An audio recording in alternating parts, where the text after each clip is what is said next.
Well, Mr. Emeka Etiaba, Senior Advocate of Nigeria, and Mr. Hamza Gudaji is still here with us. He's a legal practitioner and a member of the All Progressives Congress. So just before we went on break, you were making a particular point, saying, let me get you clearly, did you say that this is not prejudicial?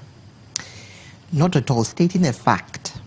Stating that somebody is alleged to have looted XYZ amount is stating a fact. Isn't the key word there alleged to have looted? So yes. Shouldn't this be a list of alleged looters? That's what the list says. Alleged looters. It was cautiously worded.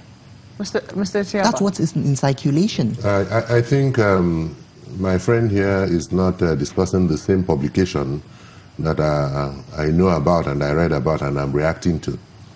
There was some arrogance of power, you know, in that publication. I watched the minister make the publication, and he said, certain that these are looters, and gave dates. He gave a date, Prince Secondus looted, took the money. There was nothing like allegation. The word allegation came when the second list came out. And you expect a lawyer of over 31 years in the person of the Honorable Minister of Information to know the difference between allegation and accusation, simpliciter.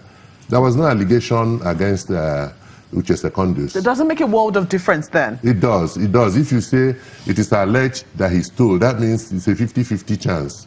If you say he stole, you're certain.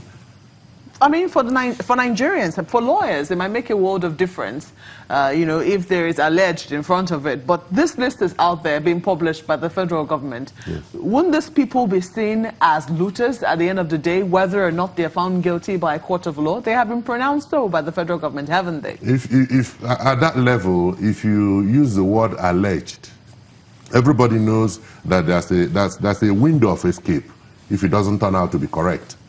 But if you're talking with certainty, you're saying you know it to be true.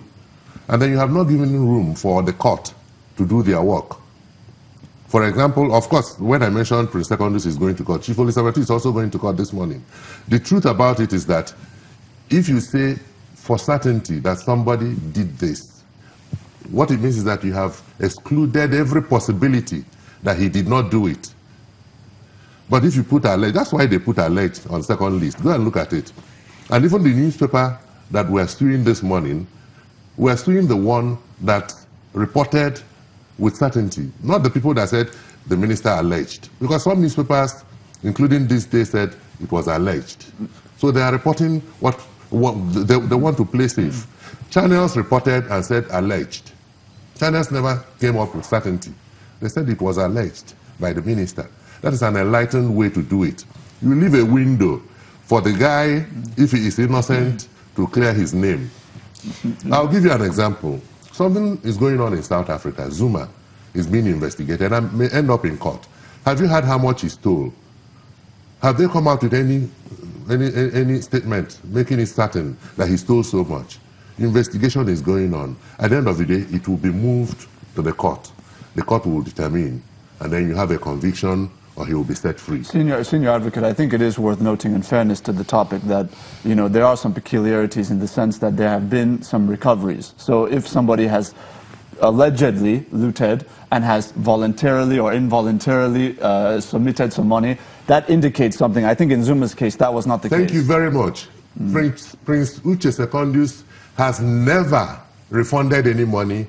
He was never accused of collecting any money. Indeed, the only time he was invited by EFCC, I went to EFCC with him.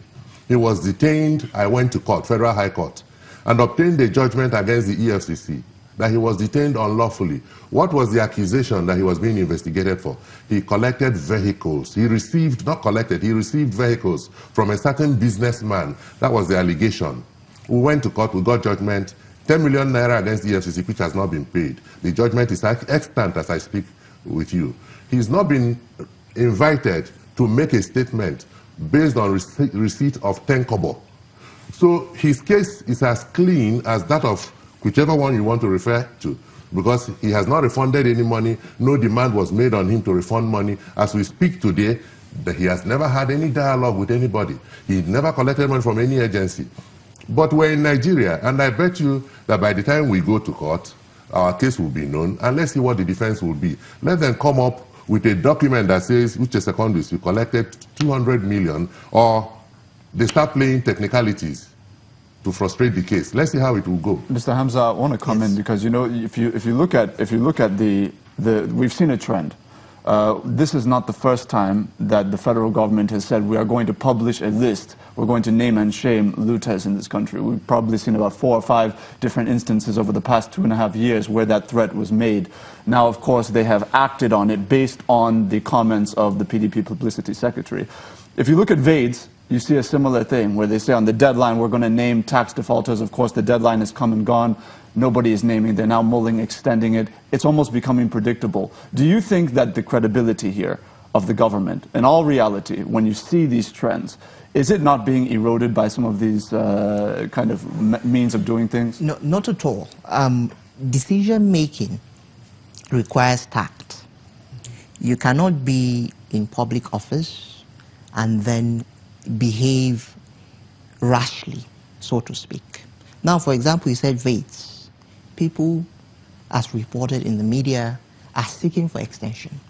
Now, it will only be wise and considerate for the government to consider those requests